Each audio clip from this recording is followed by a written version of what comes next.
Listen to my story. This may be our last chance.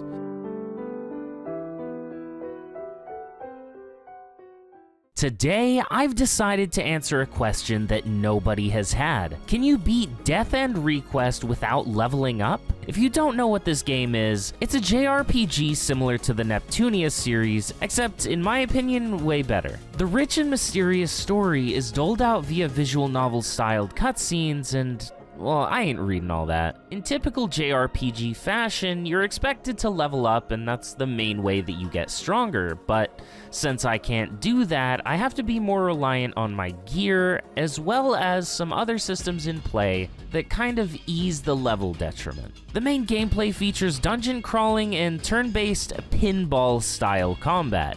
There's a bunch of DLC for the game, but we're gonna be turning it all off except for some cosmetics and a pack called Rook's Warrior Set. This particular DLC contains an accessory that reduces all EXP gained to 1. It also comes with some other powerful accessories, but we're not gonna be using those. So with the basics out of the way, let's get into it. Our story begins in my room. I turned my computer on and booted up the game. Before getting into the run, I thought to myself, Compile Heart has a bunch of DLC for the game that I'll be turning off, except for some cosmetics and Rook's Warrior Set. And then I thought, Lucid, that's some redundant storytelling. It didn't take long to get into the first combat encounter, and you can quickly see what I meant when I said pinball.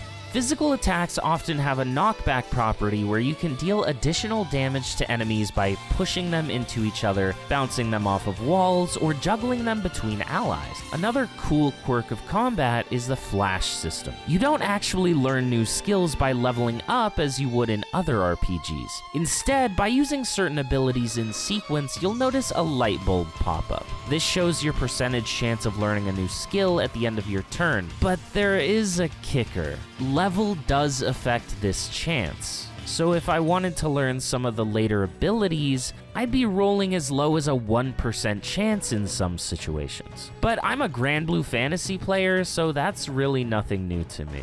After a few tutorial fights, we acquired our first companion, Lily. This is where another interesting aspect of the run came in. Each party member has their own starting level. So even though we aren't leveling up, Lily here starts at level 3. These starting levels can certainly be impactful, but probably not as much as you might initially expect. Shortly after teaming up, we encountered the first of many narrative choices. The party is offered a choice, and selecting the wrong one will result in a glorified game over screen, affectionately referred to as a death end. While not inherently useful, viewing these scenes actually unlocks rewards to be claimed in another menu, and some of them contain very useful equipment or money to fund my crippling item addiction. For a majority of the basic enemies, I would lure them to one side of the pathway and then dash around them to avoid battle. I also wanted to collect as many treasure chests as possible, as they often contain stronger weapons for my characters.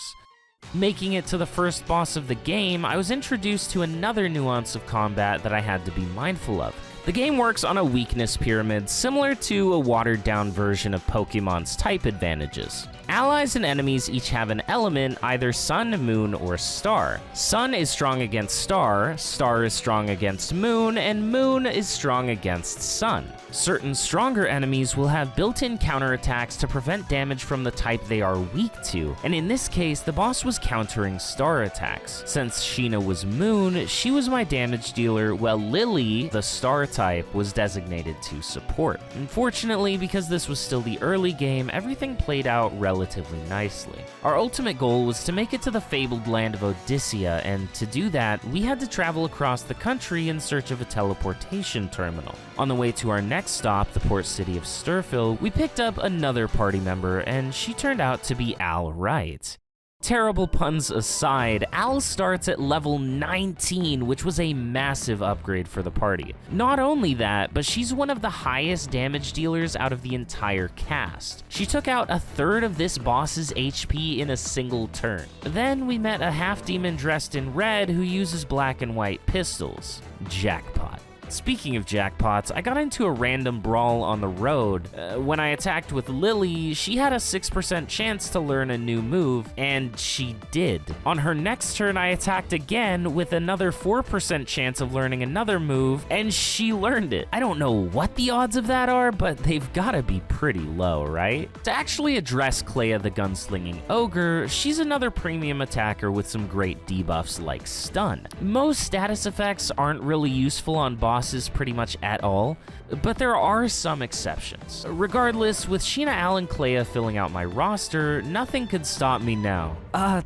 Except for that. It was at this point that my equipment really started to matter. Up until now, I was stacking as much attack or magic attack as I could, or trying to raise my SP to eke out more ability uses during combat. But now I had to focus on defense. This steel freak was obviously dealing physical damage, so I gave as much physical defense equipment to my party as possible. And just like that, everyone went from getting one-tapped to barely feeling it. And I needed all the health I could get because immediately after this fight, I was thrust into another boss. Thankfully, Al is a constant menace and basically soloed the fight. Upon leaving the city, we immediately wound up in a forest and met our 5th party member, an elf who's sitting on a sentient floating chair that's actually her dad. It's a long story. Lucille enters the fray at a whopping level 41, but she's a mage, so her health pool was lacking. Instead, she had a large SP pool and easy access to the poison status effect. A majority of this area was just puzzle solving while helping Lucille find her way back to the elf village. Upon arriving home, however, we're introduced to Rapuka, who just got finished performing some hate crimes against the elves. Obviously, we don't like hate crimes, so we jumped her. This was a scripted fight where all I had to do was survive for 3 turns, and after that, Rapuka peaced out and left Cerberus to keep us busy. I had Al tanking the boss and Lucille offering support when needed, and then I just had Clea stand in a safe spot and shoot her guns.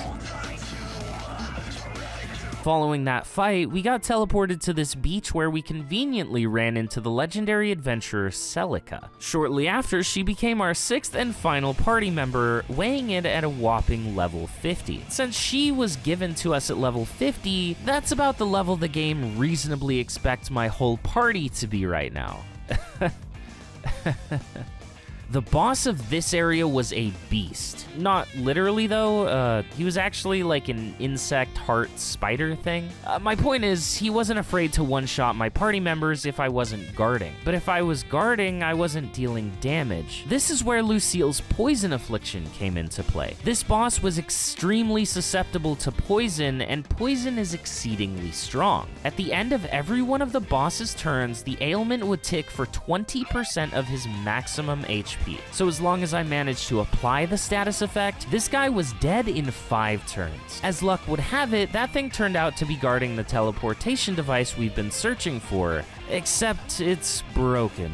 Thus, we had to backtrack to every area we've been to so far and clean up some things. In an effort to keep things as accurate as possible to real life, I got Depression level 3. To clarify, when a battlefield has been cleared of at least 50% of bugs, you can give enemies Depression, which, like, me too, man. At this point, some party members began losing their minds for personal reasons, and I was forced to fight them. These NPC battles didn't have much health, so as long as I brought the right party members with me, they went down easy. Then we encountered Rapuka again, and this time we actually had to defeat her. And by we, I mean Al. It's always Al. I was so far into the game now that my damage was really starting to fall off, and I had to get pretty creative with how I approached these next fights. The first major roadblock was this dragon. He was a tanky son of a scaly, but I had a plan. The main way of clearing these bug tiles within combat is by knocking enemies through them. However, it raises the corruption level of the monster that destroys them,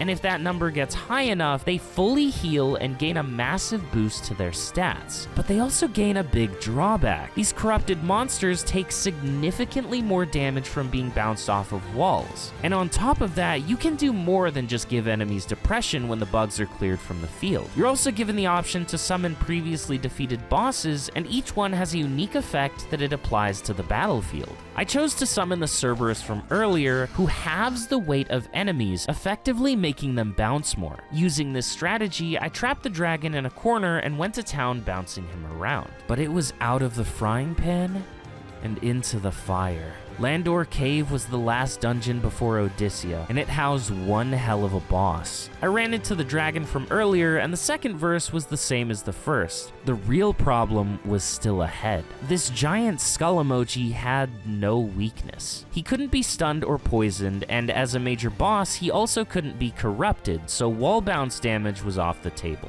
I just had to tough this one out. He had an AoE magic attack that could one-shot my entire party, so I had to equip as many magic defense accessories as possible. But even then, his physical attacks were no joke. Thankfully, both Al and Lucille had a way to inflict attack down. Lucille was also able to apply magic down, which made that AoE blast much safer. I basically just had to go pound for pound with this thing, so item and SP management were extremely important here. Slowly but surely, I kept him weak and chipped away until victory was mine. After arriving in Odyssea, all that was left was the climb to the top. I was immediately met with another boss, and this one was pretty interesting too. It didn't counter any specific element, but instead prevented all types of healing. That meant that I couldn't recover SP or HP. The only thing it didn't counter was an item called Ogre Brew, which was used to revive my teammates. Since they couldn't be healed, I had to let them die and bring them back constantly, which was working well enough, but it got really sketchy when this thing landed a lucky crit that downed Al and Lucille,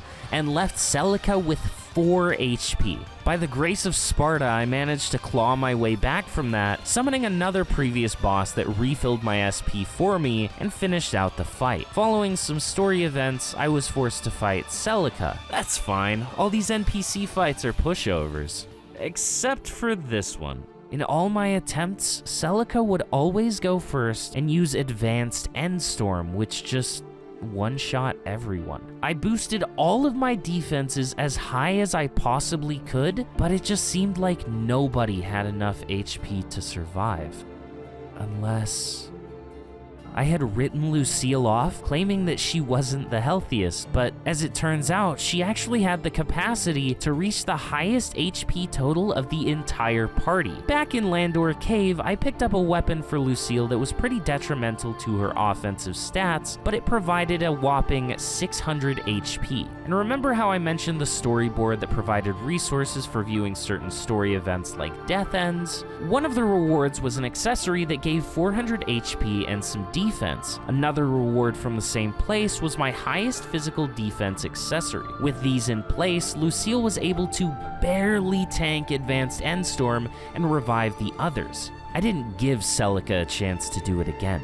But after all that fighting, Sheena was on her own. I lost all my other party members and had to fight Heaven's Messenger by my level 1 self. Now, this fight is balanced around only having one party member, but it's also balanced around that party member being in the level 60 range, not level 1. This thing had an attack called Genocide. Genocide! No matter how I managed my equipment, Sheena could not survive this attack. Ironically enough, I was beginning to accept my fate as it floated into my palm. Maybe this is the ending we deserved, but as I sat on the loading screen looking at my data, I noticed something I hadn't seen before. A message from my past self. Game clear data with a level 1 Sheena, but to get that, you'd have to beat Heaven's Messenger. I finally understood how ignorant I truly was. I can bend and shape this virtual world to my will. What I mean is I went and turned on all the DLC I disabled at the start of the run. With an accessory giving Sheena 1400 extra HP and adding Rapuka into the party, I was able to survive Genocide. Unless he got a lucky crit, but that's why I kept Rapuka tucked away to revive Sheena. Despite being level 1, she was still able to chunk Heaven's Messenger when she got the chance. Survival was all I lacked, and now that I had it, I took that thing down. Victory was within reach. I got all my party members back, and there was one final fight against none other than Rapuka. She hit hard, but I hit harder. Yet, in a cruel twist of fate, to get that clear data as proof I had completed the run, I had to give up. I did win the fight, but to help this party of misfits any longer would be to struggle against an inevitable fate. I chose not to lend a hand. Instead, I turned a blind eye to their grim future and called myself victorious in this challenge. This wasn't a death end or a game over screen. No, the credits rolled and I got my clear data. So, can you beat Death End Request without leveling up? Technically, yes. It does require some DLC item help for Heaven's Messenger, but the rest of the game can be done completely vanilla. There is a true ending to the game, but on hard mode, I simply had no way of defeating true Rapuka, even with DLC items. And say it were theoretically possible to get past her, the true final boss would likely be undefeatable. So that's it. Thank you all so much for watching. I hope you enjoyed the journey as much as I did. And of course, I want to give a shout out to my wonderful channel members. Take care, everybody. Sayonara.